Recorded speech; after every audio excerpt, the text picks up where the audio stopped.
সম্পূর্ণ পাল্টে গিয়েছে বাংলাদেশের রাজনৈতিক চিত্র। শেখ হাসিনার পতনের পর মাথাচাড়া দিচ্ছে জামাতে হেফাজতে ইসলামীর মতো মৌলবাদী দলগুলো। জেল থেকে মুক্তি পেয়েছে একাধিক জঙ্গি নেতা। একের ঐতিহাসিক মূর্তি ভাস্কর্য ভাঙচুরের পাশাপাশি অত্যাচারের খাড়া নেমে এসেছে হিন্দুসহ অন্যান্য সংখ্যালঘুদের উপর। প্রতিনিয়ত তাদের নানা হুমকির সম্মুখীন হতে হচ্ছে, যা নিয়ে রীতিমতো আতঙ্কিত আমেরিকা। এই পরিস্থিতিতে এবার ওয়াশিংটনেরও মনে হচ্ছে বাংলাদেশের হাসিনার শাসনই ঠিক ছিল। জুলাই মাসে ছাত্র আন্দোলনে জ্বলে ওঠে বাংলাদেশ। বহু রক্ত ঝরার পর গত ৫ আগস্ট গণঅভ্যুত্থানের মুখে প্রধানমন্ত্রীর পদ থেকে ইস্তফা দিয়ে দেশ ছাড়েন হাসিনা। ক্ষমতাচ্যুত হয় আওয়ামী লীগ সরকার। হাসিনার পতনেই অনেকেই আমেরিকার গভীর ষড়যন্ত্রের গন্ধ পেয়েছিলেন, কারণ মুজিব কন্যার সঙ্গে আমেরিকার সংঘাত আরও অজানা নয়। মোহাম্মদ ইউনূসের অন্তর্বর্তী সরকার ক্ষমতায় আসার পর ঢাকার সঙ্গে সম্পর্ক মজবুত করার আহ্বান জানিয়েছিলেন ওয়াশিংটন। কিন্তু এখন বাংলাদেশের বর্তমান পরিস্থিতি নিয়ে উদ্বিগ্ন আমেরিকা। হাসিনার শাসনকালে কথা তুলে ধরে হোয়াইট হাউসের প্রাক্তন আধিকারিক লিজা কার্টিস বৃহস্পতিবার জানান, বাংলাদেশের ভবিষ্যৎ নিয়ে আমাদের গভীরভাবে উদ্বিগ্ন। বাংলাদেশের এখন কঠিন সন্ধিক্ষণে দাঁড়িয়ে আছে। শেখ হাসিনা রাজনৈতিক পরিকাঠামো উন্নত করার জন্য নানা পদক্ষেপ গ্রহণ করেছিলেন। তার সময় অনেক আশার আলো ছিল। গণতন্ত্র আরও শক্তিশালী হওয়া নিয়ে আশাবাদী ছিলেন নাগরিকরা। বাংলাদেশের ইতিহাসে অন্যতম রক্তাক্ত দিন ২০১৬ সালের ১ জুলাই।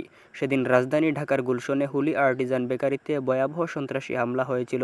হাসিনাহীন বাংলাদেশে গুড়িয়ে দেওয়া হয়েছিল সেই গুলশন হামলার স্মারক। স্মৃতি ভেঙে লাগিয়ে দেওয়া হয় নিষিদ্ধ জঙ্গি সংগঠন হিজবুত তাহরিরের পোস্টার। গুলশান হামলার প্রসঙ্গ তুলে লিজা কার্টিস বলেন, বাংলাদেশের সন্ত্রাসবাদের ইতিহাস রয়েছে। ২০১৬ সালের হুলি আর্টিজানের ঘটনা আমাদের সকলের মনে আছে। ইসলামিক স্টেট তাদের কার্যকলাপ বাড়িয়ে তুলেছিল, কিন্তু শেখ হাসিনা খুবই কড়া হাতে সন্ত্রাসবাদ দমন করেছিলেন, উগ্রপন্থাকে নিয়ন্ত্রণে রেখেছিলেন। কিন্তু দুর্ভাগ্যের বিষয়, আবার সেই উগ্রপন্থাই ফিরে আসছে রাজনীতিতে, যা বাংলাদেশের জন্য অশনি সংকেত।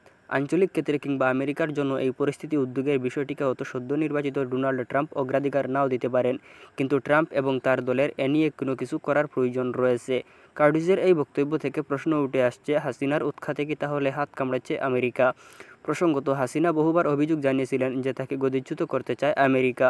চলতি বছরের ৭ জানুয়ারি বাংলাদেশের সাধারণ নির্বাচনের সময় গণতন্ত্র ও মানবাধিকার লঙ্ঘন নিয়ে ঢাকাকে তুপ দেখেছিল ওয়াশিংটন। সে সময় ক্ষমতায় ছিল হাসিনার সরকার। এছাড়া সেন্ট মার্টিন দ্বীপে সেনাঘাঁটি তৈরি আবেদন জানিয়েছিলেন মার্কিন প্রশাসন, যা ফিরিয়ে দেন হাসিনা। তারপর থেকেই দুদেশের সম্পর্কের ফাটল চওড়া হয়ে যায়।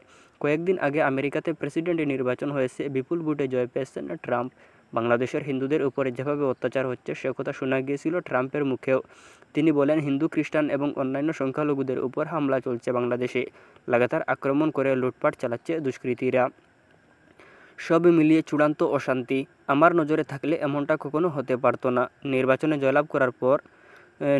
জয়লাভ করার জন্য রিপাবলিকান নেতাকে অভিনন্দন জানিয়েছিলেন হাসিনা।